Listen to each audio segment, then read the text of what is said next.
Hello friends, welcome to the success Kendra. Friends, इस video में हम लोग बिहार दरोगा मेंस एग्जाम के लिए प्लेटफॉर्म का यानी कि रुकमणी पब्लिकेशन का जो वॉल्यूम 1 प्रैक्टिस बुक आया हुआ है उसका सेट नंबर 4 हम डिस्कस करेंगे। इससे पहले ऑलरेडी मैंने आपको सेट नंबर 1 से लेकर के 3 तक कवर करवा दिया था। तो फ्रेंड्स, अगर आपने नहीं देखा है तो देख लीजिएगा, लिंक आपको डिस्क्रिप्शन बॉक्स में मिल जाएगा। चैनल पर अगर आप पहली बार आए हैं तो सब्सक्राइब करके बेल आइकन को दबा लीजिएगा, ताकि जब भी इस तरह का कोई भी इंपॉर्टेंट वीडियो बिहार दरोगा मेंस से रिलेटेड अपलोड किया जाए तो उसका नोटिफिकेशन सबसे पहले आपके पास पहुंच जाए। तो चलिए फ्रेंड्स, बिना देरी किए हुए आज का सेशन स्टार्ट करते हैं। फ्रेंड्स, प्लीज़ वीडियो को लाइक और शेयर जरूर कर दीजिएगा। तो फ्रेंड्स, आज के सेशन का पहला प्रश्न देखिए। पहला प्रश्न है कि अंतर्राष्ट्रीय प्रवासी दिवस इंटरनेशनल माइग्रेंट्स डे कब मनाया जाता है। फ्रेंड्स, आप कोशिश करेंगे 5 से 7 सेकंड के बीच में अपने आंसर चुन लेने के लिए। उसके बाद जो भी करेक्ट आंसर होगा पूरी डिटेल में मैं आपको बता दूंगा। अंतर्राष्ट्रीय प्रवासी दिवस मनाया जाता है 18 दिसंबर के दिन। Option number C right answer हो जाएगा। 2021 में इसका थीम क्या था? तो मानव गतिशीलता की क्षमता का दोहन, इसका थीम था 2021 में। अंग्रेजी में इसका क्या हो जाएगा? Harnessing the potential of human mobility. एक बार मैं और रिपीट कर देता हूँ, harnessing the potential of human mobility. 8 मार्च के दिन अंतर्राष्ट्रीय महिला दिवस मनाया जाता है। 15 मार्च के दिन विश्व उपभोक्ता अधिकार दिवस मनाया जाता है। 20 जून के दिन विश्व शरणार्थी दिवस मनाया जाता है। तो सबको आप ध्यान रखेंगे। उसके बाद दूसरा प्रश्न देखिए। दूसरा प्रश्न है कि भारतीय थल सेना के लेफ्टिनेंट जनरल पद के समकक्ष भारतीय नौसेना के अंतर्गत निम्न में से कौन पद आता है? तो सही आंसर इसका हो जाएगा option number B, vice admiral. अच्छा, आप जरा कमेंट करके बताइए कि वर्तमान में भारतीय थल सेना के अध्यक्ष कौन हैं। नेक्स्ट क्वेश्चन देख लीजिएगा कि स्वदेश बांधव समिति की स्थापना किसने की थी। देखिए फ्रेंड्स, इससे पहले ऑलरेडी मैंने आपको सेट नंबर 1, सेट नंबर 2 और सेट नंबर 3 कवर करवा दिया है। तो सभी वीडियोस का लिंक आपको आज की इस वीडियो के डिस्क्रिप्शन बॉक्स में मिल जाएगा। एक बार आप लोग जरूर देख लीजिएगा। देखिए, स्वदेश बांधव समिति की स्थापना जो है 1905 में अश्विनी कुमार दत्त ने की थी। Option number A right answer इसका हो जाएगा। उसके बाद अगर हम बात करें तो अजीत सिंह जो थे, क्रांतिकारी अजीत सिंह, ये भारत माता सोसाइटी के संस्थापक सदस्य थे। सचिंद्र सन्याल जो थे, ये हिंदुस्तान रिपब्लिकन एसोसिएशन के संस्थापक सदस्य थे। चंद्रशेखर आज़ाद जो थे, ये हिंदुस्तान सोशलिस्ट रिपब्लिकन एसोसिएशन के संस्थापक सदस्य में शामिल थे। चलिए नेक्स्ट क्वेश्चन देख लीजिएगा कि ल्यूकोप्लास्ट का कार्य निम्न में क्या है। ल्यूकोप्लास्ट का कार्य जो है इनमें से क्या है? तो देखिए फ्रेंड्स, पौधों में 3 प्रकार के प्लास्टिड्स पाए जाते हैं। कितने प्रकार के प्लास्टिड्स पाए जाते हैं? तो पौधों में 3 प्रकार के प्लास्टिड्स पाए जाते हैं। एक होता है क्रोमोप्लास्ट, दूसरा होता है क्लोरोप्लास्ट और तीसरा होता है ल्यूकोप्लास्ट। ठीक है, पहला क्रोमोप्लास्ट, दूसरा क्लोरोप्लास्ट और तीसरा ल्यूकोप्लास्ट। ल्यूकोप्लास्ट में कोई भी वर्णक नहीं पाया जाता है, जिसके कारण यह रंगहीन होता है। ठीक है फ्रेंड्स, और ल्यूकोप्लास्ट कार्बोहाइड्रेट, वसा तथा प्रोटीन के रूप में भोजन संचित करते हैं। तो राइट आंसर इसका ऑप्शन नंबर सी हो जाएगा। सबको ध्यान रखेंगे। चलिए अगला क्वेश्चन देख लीजिएगा। नेक्स्ट क्वेश्चन है कि 2011 की जनगणना के अनुसार भारत में पुरुष साक्षरता दर क्या है। तो देखिए, 2011 की जनगणना के अनुसार अगर हम बात करें तो भारत में साक्षरता दर कितना है? तो 74.04% है। ठीक है, जिसमें से पुरुष साक्षरता दर 82.14% हो जाएगा और महिला साक्षरता दर 65.46% हो जाएगा। क्लियर? सबसे ज़्यादा साक्षर राज्य कौन सा है? तो केरल है। ठीक है फ्रेंड्स, चलिए, और CSO का जो नया रिपोर्ट आया हुआ है उसके अनुसार केरल का जो साक्षरता दर है वो 96.2% हो गया है अब, नया रिपोर्ट के अनुसार। चलिए नेक्स्ट क्वेश्चन देख लीजिएगा कि निम्न में से किस स्थल से प्रथम खेत यानी कि कृषि भूमि का साक्ष्य मिला है। तो फ्रेंड्स, ये मिला है कहाँ से? मेहरगढ़ से। मेहरगढ़ जो है यह पाकिस्तान के बलूचिस्तान प्रांत में स्थित है। राइट आंसर ऑप्शन नंबर ए हो जाएगा। कालीबंगन जो है यह कहाँ पर है? तो फ्रेंड्स, कालीबंगन राजस्थान के हनुमानगढ़ जिला में स्थित है। ठीक है, ध्यान रखेंगे। और देखिए, कालीबंगन से क्या प्राप्त हुआ है? तो प्रथम जूते हुए खेत के साक्ष्य प्राप्त हुआ है। उसके बाद लोथल जो था ये सिंधु घाटी सभ्यता का एक डॉकयार्ड था यानी कि बंदरगाह था। यह गुजरात में है, भोगवा नदी के तट पर। उसके बाद बनवाली जो है बनवाली कहाँ है फ्रेंड्स? तो देखिए बनवाली जो है यह हरियाणा में स्थित है और बनवाली से मिट्टी का बना हुआ खिलौना और हल मिला है। चलिए नेक्स्ट क्वेश्चन देख लीजिएगा कि किसी राज्य में विधान परिषद का सृजन या किसी राज्य में विधान परिषद का उत्साधन किया जा सकता है, इस बात का उल्लेख भारतीय संविधान के किस अनुच्छेद में है? तो यह है आपका आर्टिकल 169 में। देखिए अनुच्छेद 169 के अनुसार संसद विधि द्वारा किसी राज्य में विधान परिषद का सृजन या राज्य से विधान परिषद का उत्साधन कर सकेगी यदि उस राज्य की विधानसभा ने इस आशय का संकल्प विधानसभा की कुल सदस्य संख्या के बहुमत द्वारा तथा उपस्थित एवं मत देने वाले सदस्यों की संख्या के कम से कम 2/3 बहुमत द्वारा पारित कर दिया हो तब। ठीक है, देखिए फ्रेंड्स उसके बाद अगर हम बात करते हैं तो 154 में क्या है? तो 154 में है किसी राज्य सरकार की समस्त कार्यपालिका शक्ति राज्यपाल में निहित होगी। 167 में क्या है? 167 में राज्य को सूचना देना मुख्यमंत्री का कर्तव्य है। 168 में क्या है? तो प्रत्येक राज्य के लिए एक विधानमंडल होगा जो राज्यपाल एवं सदन यानी कि दोनों सदनों से मिलकर के बना होगा, जहां 2 सदन है वहां पर। अगर हम बात करते हैं फ्रेंड्स विधान परिषद की, तो विधान परिषद जो है ये अभी वर्तमान में 6 राज्यों में है। बिहार में है, उत्तर प्रदेश में है, महाराष्ट्र में है, तेलंगाना में है, आंध्र प्रदेश में है और कर्नाटक में है। नेक्स्ट क्वेश्चन देखिएगा कि मराठा के किस पेशवा के बाद पेशवा पद वंशानुगत हो गया था? तो ये हो गया था बालाजी विश्वनाथ के समय से। बालाजी विश्वनाथ जो थे इनको छत्रपति साहू जी महाराज ने पेशवा बनाया था। ठीक है फ्रेंड्स, और इनकी मृत्यु के बाद इनका पुत्र जो था बाजीराव प्रथम, ठीक है, जो सबसे शक्तिशाली पेशवा माना जाता है, इसने जो है पेशवा बना और फिर उसके बाद यानी कि बाजीराव प्रथम के बाद उनका पुत्र जो था बालाजी बाजीराव जो थे, जिनको नाना साहब कहा जाता था, वो पेशवा बने थे। और यही बालाजी बाजीराव नाना साहब के समय जो है पानीपत का तीसरा युद्ध 1761 में हुआ था। राज्यों का वर्गीकरण सर्वप्रथम किसने किया? तो देखिए राज्यों का वर्गीकरण जो है सर्वप्रथम किया था अरस्तु ने। ठीक है फ्रेंड्स, देखिए अरस्तु ने सर्वप्रथम शासकों की संख्या के आधार पर सरकारों का वर्गीकरण प्रस्तुत किया था। ठीक है, चलिए नेक्स्ट क्वेश्चन देख लीजिएगा फ्रेंड्स, प्लीज वीडियो को लाइक कर दीजिएगा। 10 नंबर क्वेश्चन है कि भारत में ग्रीष्मकालीन मानसून के प्रवाह की सामान्य दिशा निम्न में से कौन सी है? तो फ्रेंड्स यह जो दिशा है यह है दक्षिण पश्चिम। Option number A right answer हो जाएगा। भारत में लगभग 75% जो बारिश होती है, वर्षा होता है, यह दक्षिण पश्चिम मानसून पवन के कारण ही होता है, ध्यान रखेंगे। उसके बाद देखिएगा कि निम्नलिखित में से किसे विश्व के सर्वोच्च युद्ध क्षेत्र के रूप में जाना जाता है? तो यह कौन सा है? सियाचिन ग्लेशियर है। सियाचिन ग्लेशियर हिमालय की पूर्वी काराकोरम पर्वतमाला में भारत पाकिस्तान नियंत्रण रेखा के आसपास स्थित एक हिमानी है। ठीक है फ्रेंड्स, ध्यान रखेंगे आप। उसके बाद देखिएगा कि भारत में विधानसभा चुनाव में उपरोक्त में कोई नहीं यानी कि नोटा, नोटा का फुल फॉर्म क्या होता है? तो इसका फुल फॉर्म होता है नन ऑफ द एबव विकल्प पहली बार इस्तेमाल किया गया था। देखिए विधानसभा चुनाव पूछा गया, वैसे अगर पूछा जाए कि पहली बार नोटा कब इस्तेमाल किया गया था भारत में, तो 2009 में छत्तीसगढ़ का जो निकाय चुनाव हुआ था उसमें इसका विकल्प दिया गया था स्थानीय चुनाव में। लेकिन विधानसभा चुनाव की बात की जा रही है तो 2013 में जो है पहली बार इसका इस्तेमाल किया गया था। ठीक है, और नकारात्मक मतदान का विकल्प उपलब्ध करवाने वाला भारत जो है विश्व का 14वां राष्ट्र है। इस बात को आप ध्यान रखेंगे, क्लियर है? अच्छा, वीवीपैट का फुल फॉर्म भी पूछा जाता है। वीवीपैट का, तो वीवीपैट का फुल फॉर्म क्या होता है? Voter verifiable paper audit trial. ठीक है फ्रेंड्स, याद रहेगा आपको। चलिए आगे बढ़ते हैं। तो राइट आंसर इसका क्या हो जाएगा? राइट आंसर इसका हो जाएगा 2013 नवंबर। उसके बाद देखिए किस संविधान संशोधन द्वारा लोकसभा तथा विधानसभा की अवधि को 5 वर्ष के स्थान पर 6 वर्ष कर दिया गया था? तो ये कर दिया गया था 42वां संविधान संशोधन, जो कि 1976 में हुआ था। ठीक है फ्रेंड्स, इसमें जो है ये जो संविधान संशोधन हुआ था इसमें व्यापक परिवर्तन किया गया था और इसी के कारण इसको जो है 42वां संविधान संशोधन को लघु संविधान यानी कि मिनी कॉन्स्टिट्यूशन कहा जाता है।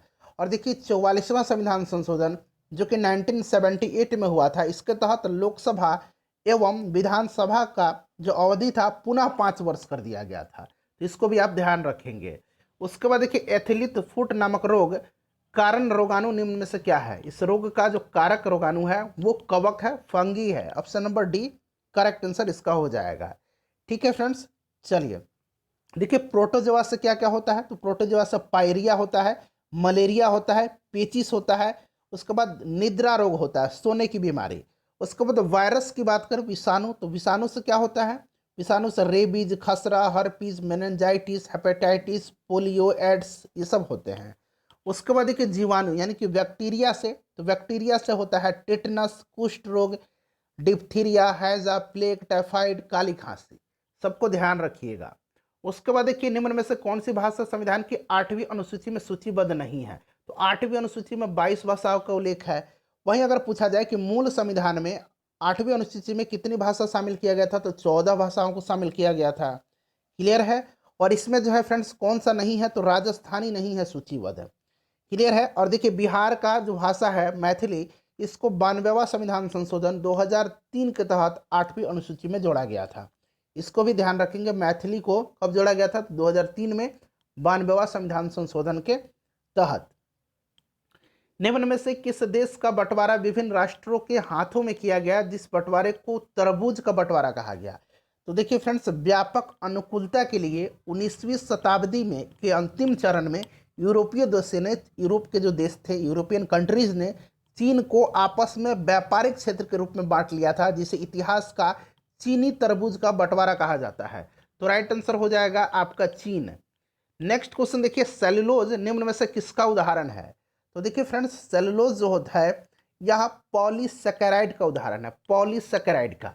ठीक है फ्रेंड्स, देखिए कार्बोहाइड्रेट को आमतौर पर 3 भागों में बांटा गया है। ये 3 भाग कौन कौन से हैं? तो मोनोसेकेराइड है, डाइसेकेराइड है और पॉलीसेकेराइड है। यहाँ पर देखिए मोनोसेकेराइड हो जाएगा, यहाँ पर दिया गया है डाइसेकेराइड और पॉलीसेकेराइड। आमतौर पर 3 भागों में विभाजित किया गया है और सेलुलोज है ये पॉलीसेकेराइड है। क्लियर? चलिए भारतीय संविधान के किस अनुच्छेद के अंतर्गत हिंदी को संघ की राजभाषा घोषित किया गया है? बताइए। तो ये आर्टिकल कौन सा है? 343 है, 343। ठीक है, right answer option number D हो जाएगा। ठीक है फ्रेंड्स, संविधान के अनुच्छेद 343 के अंतर्गत संघ की राजभाषा हिंदी और लिपि देवनागरी होगी, यह कहा गया है। चलिए नेक्स्ट क्वेश्चन देख लीजिएगा कि निम्न दिए गए धातुओं में सबसे कम अभिक्रियाशील, तो इसमें से सबसे कम अभिक्रियाशील जो हो जाएगा वो आपका जिंक हो जाएगा। देखिए धातुओं में सबसे ज़्यादा अभिक्रियाशील जो होता है वो आपका सर्वाधिक क्रियाशील धातु पोटेशियम होता है। ठीक है, कौन सा होता है? पोटेशियम होता है, ध्यान रखेंगे। चलिए पोटेशियम का सिंबल के होता है। उसके बाद देखिए लॉफर वक्र, यहाँ अंग्रेजी में भी लिखा गया है, संबंध दर्शाता है। लॉफर वक्र, तो ये संबंध दर्शाता है दर और राजस्व से। ऑप्शन नंबर कर दर और राजस्व हो जाएगा इसका। ठीक है, अर्थशास्त्री ऑर्थर लॉफर ने कर दर और राजस्व की प्राप्ति के मध्य एक सिद्धांत प्रतिपादित किया था जिसे लॉफर रेंज, लॉफर कर्व, लॉफर वक्र कहा गया था। ठीक है, चलिए नेक्स्ट क्वेश्चन देख लीजिएगा कि ब्रिटिश ईस्ट इंडिया कंपनी के गठन के समय भारत में मुगल शासक कौन था?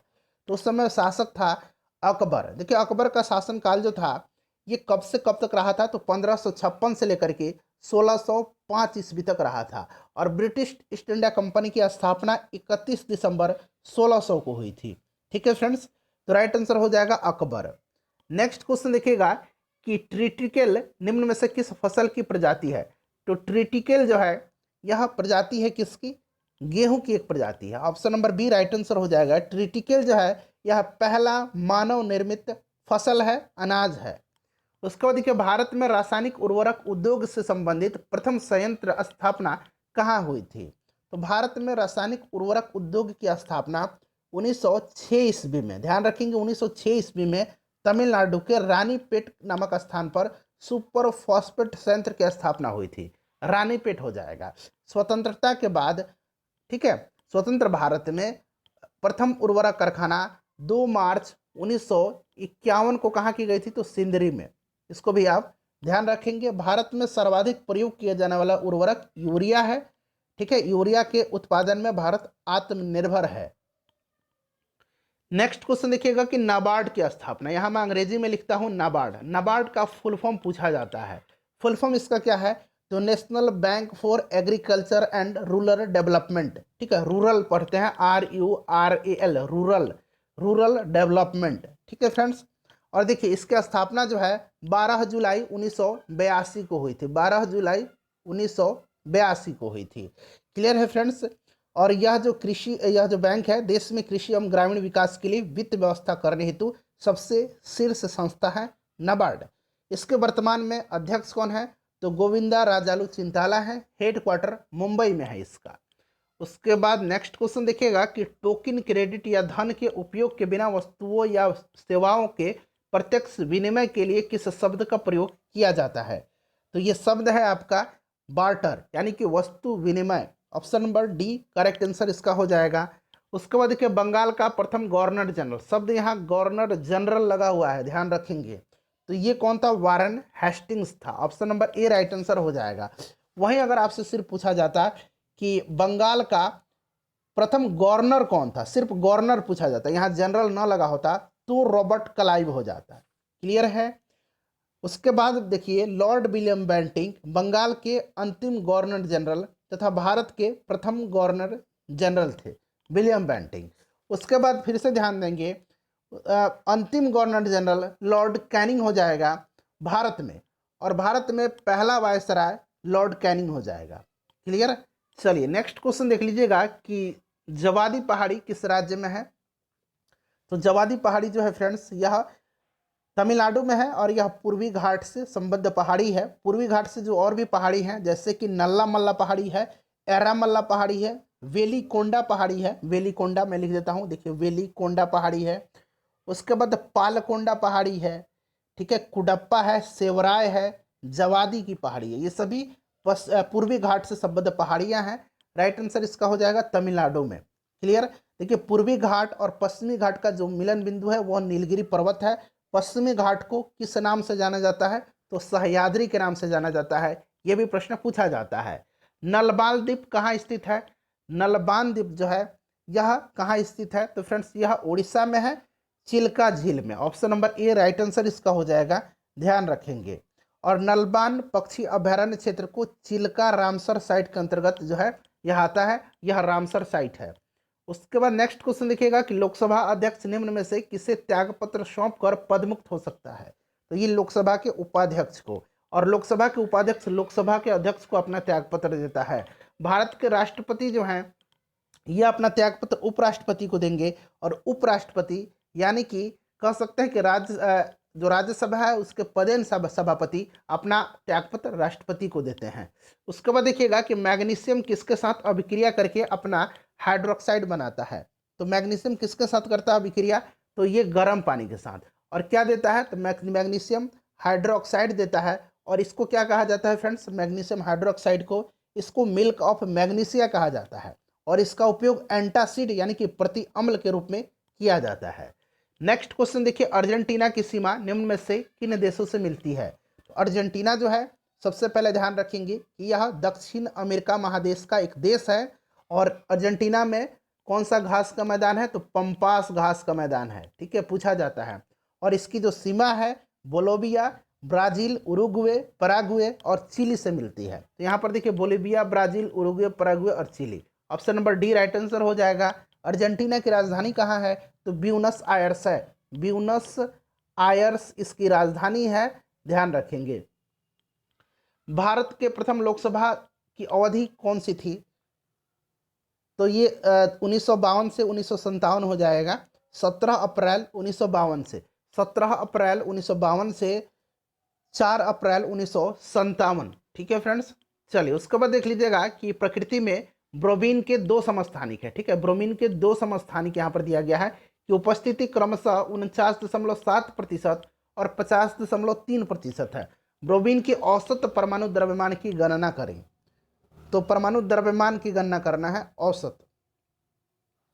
तो अब आप इसको निकाल लेंगे, एक तरह से कह सकते हैं कि ये मैथ की तरह आप इसको निकाल सकते हैं। इसका ETA वो हो जाएगा, ठीक है। चलिए उसके बाद नेक्स्ट क्वेश्चन देख लीजिएगा कि मयूर सिंहासन का निर्माण किस मुगल बादशाह ने करवाया था?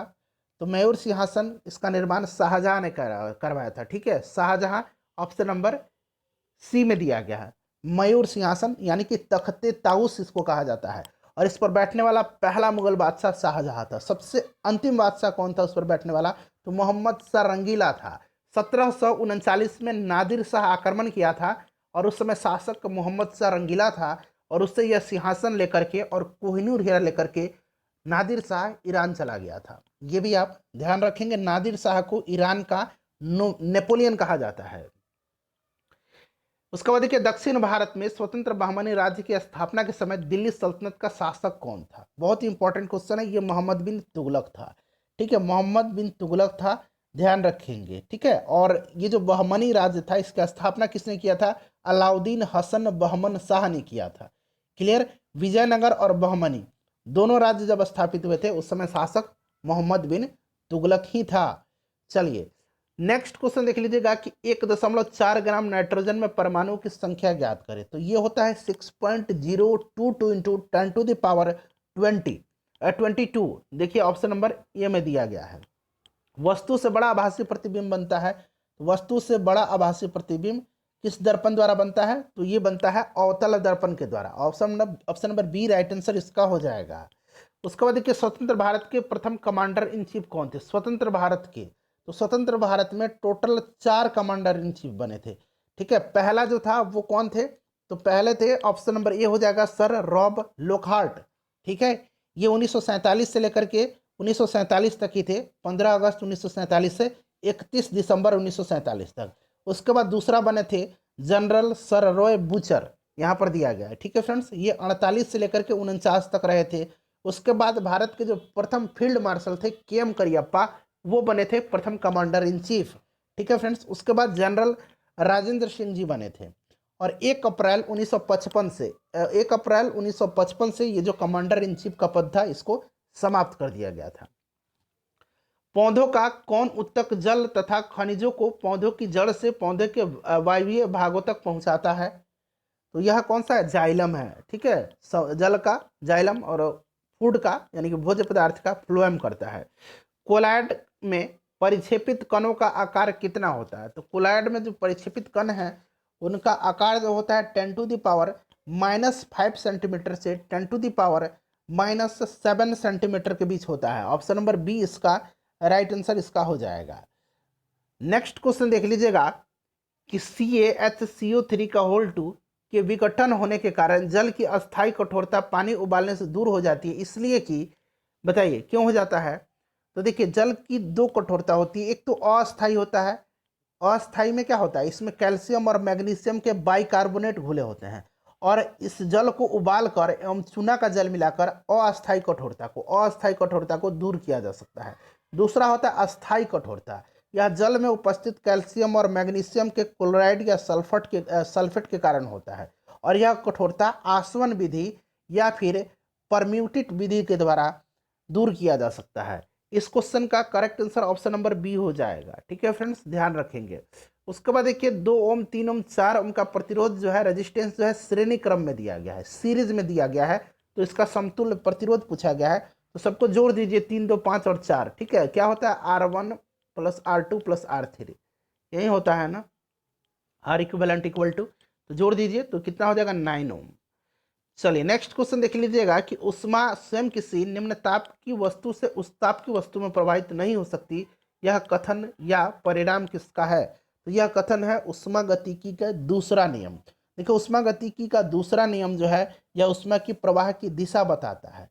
ऊष्मागतिकी का दूसरा नियम ऊष्मीय इंजन की दक्षता बताता है। Option number A right answer हो जाएगा। ऊष्मागतिकी का प्रथम नियम क्या कहता है कि किसी वस्तु को, प्रथम नियम, किसी वस्तु को दी गई ऊष्मा उस वस्तु के आंतरिक ऊर्जा में वृद्धि एवं उसके द्वारा बाह्य कार्य में उपयोगी होगी। ठीक है, चलिए, और ऊष्मागतिकी का जो प्रथम नियम है यह ऊर्जा संरक्षण के सिद्धांत पर कार्य करता है। पूछा जाता है ये कि किस पर आधारित है? ऊष्मागतिकी का प्रथम नियम, फर्स्ट लॉ ऑफ एंट्रोपी, तो यह आधारित है ऊर्जा संरक्षण के सिद्धांत पर। सरसों का तेल का तीखापन किसके कारण होता है? तो ये तीखापन एलिल आइसोसाइनाइड के कारण होता है। देखिए एलिल आइसोथायोसाइनाइड यहाँ पर दिया गया है। ठीक है, ऑप्शन नंबर सी हो जाएगा। उसके बाद देखिए एक ग्लास पट से गुजरने पर प्रकाश किरण पुंज पर पार्श्विक विस्थापन निम्न में से किस पर निर्भर करता है? तो यह निर्भर करता है आपका किस पर, तो यह आपतन कोण और ग्लास पट की मोटाई दोनों पर निर्भर करता है। ऑप्शन नंबर इसका सी जो है राइट आंसर इसका हो जाएगा। ठीक है, चलिए और देखिए, प्रकाश की किरण एक माध्यम से दूसरे माध्यम में जाने पर मार्ग से विचलित हो जाने की जो घटना होती है उसको अपवर्तन कहा जाता है।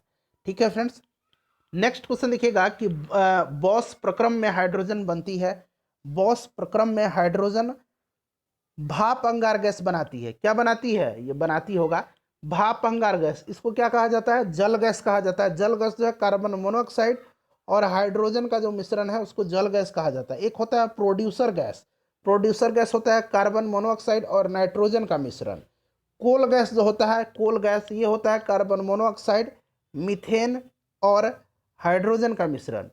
सबको आप ध्यान रखेंगे। ठीक है, मार्स गैस मीथेन को कहा जाता है। मीथेन का फॉर्मूला CH4 होता है। जल इसका क्या हो जाएगा? भाप अंगार गैस हो जाएगा। उसके बाद देखिएगा कि सूर्य में नाभिकीय संलयन प्रक्रम के लिए किसकी आवश्यकता है? तो ये अति उच्च ताप और अति उच्च दाब की आवश्यकता होती है, नाभिकीय संलयन। ठीक है, सूर्य में जो ऊर्जा का स्रोत है वो नाभिकीय संलयन है, ध्यान रखेंगे। चलिए उसके बाद देखिएगा कि निम्न में से किस ग्लैंड को ग्लैंड ऑफ इमरजेंसी कहते हैं? ठीक है, तो ये है एड्रिनल ग्लैंड। ठीक है, एड्रिनल ग्लैंड आपातकालीन ग्रंथि इसको कहा जाता है, एड्रिनल ग्लैंड। इससे जो है उड़ो और लड़ो हार्मोन जो है स्रावित होता है। इससे जो है उड़ो और लड़ो हार्मोन भी कहा जाता है। इस बात को ध्यान रखेंगे, इससे जो ग्रंथि जो स्रावित होता है इससे। चलिए उसके बाद नेक्स्ट क्वेश्चन देख लीजिएगा कि एक उत्तल लेंस को कांच के अपवर्तनांक के बराबर अपवर्तनांक वाले द्रव में डुबाया जाता है, तो यह व्यवहार करेगा, तो यह व्यवहार करेगा समतल कांच की तरह।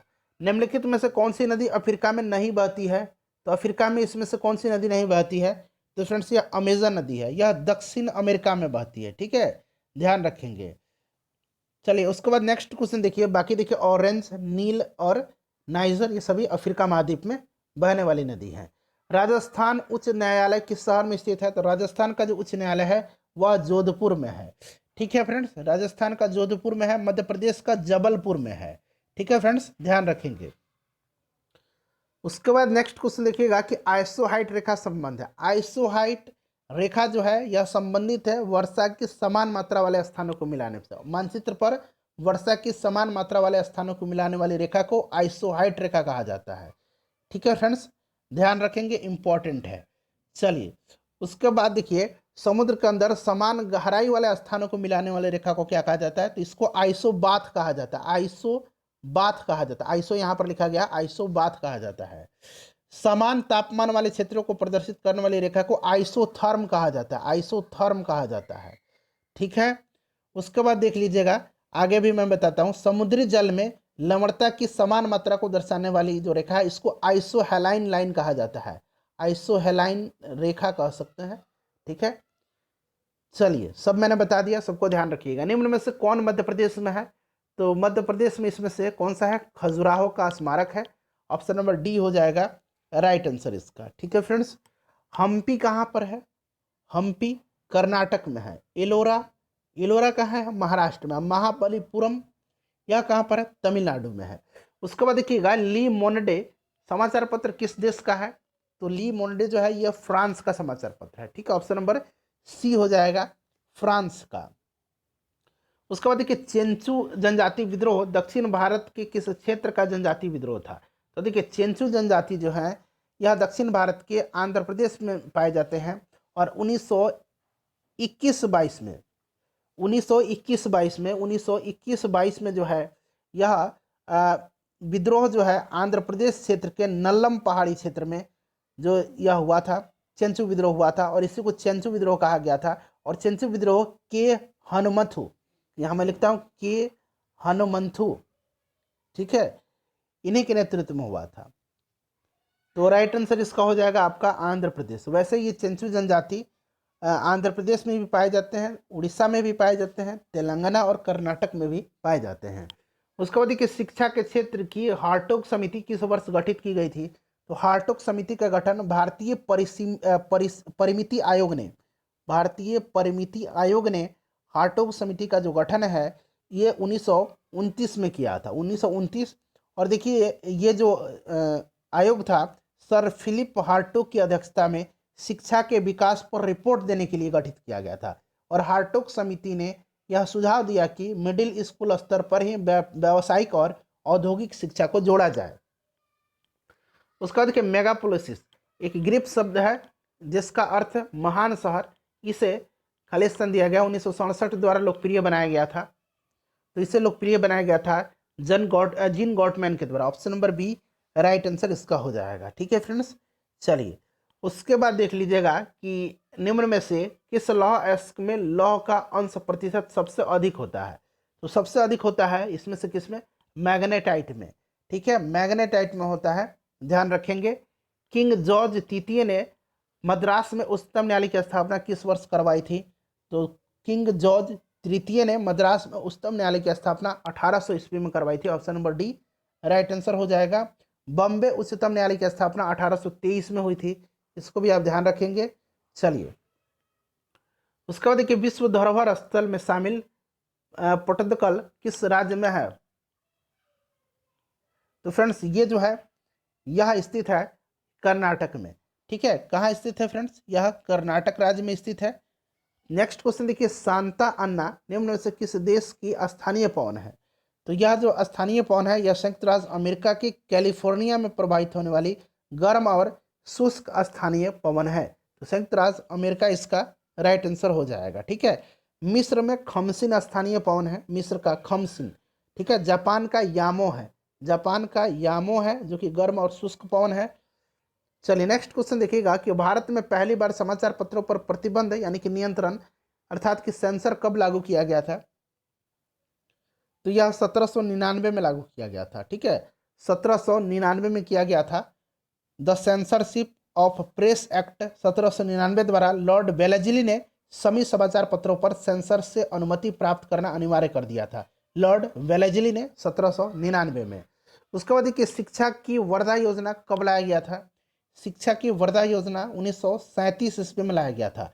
1937 में महात्मा गांधी ने अपने पत्र द हरिजन में लेखों की एक श्रृंखला प्रकाशित की और उसके माध्यम से एक शिक्षा योजना का प्रस्ताव प्रस्तुत किया जिसे मौलिक शिक्षा या आधारभूत शिक्षा या फिर गांधी शिक्षा योजना या फिर बुनियादी शिक्षा या फिर वर्धा शिक्षा योजना की संज्ञा दी गई। इतने नाम हैं, मौलिक शिक्षा, आधारभूत शिक्षा, गांधी शिक्षा योजना, बुनियादी शिक्षा या वर्धा शिक्षा योजना। तो राइट आंसर 1937 हो जाएगा। रजा शाह पहलवी किस देश का सुधारवादी शासक रहा था। तो यह रहा था कहाँ का, ईरान का। Option number B right answer इसका हो जाएगा। ठीक है फ्रेंड्स, चलिए उसके बाद देखिएगा कि एशियाटिक सोसाइटी ऑफ बंगाल की स्थापना किस वर्ष में की गई थी। तो इसकी स्थापना किसने किया था, सर विलियम जोन्स ने किया था 1784 में। उसके बाद देखिए पटना कलम एक खाली स्थान दिया गया है। तो पटना कलम जो है यह एक चित्रकला शैली है, इसको कंपनी शैली भी कहा जाता है। ठीक है, कंपनी शैली के नाम से भी इसको जाना जाता है।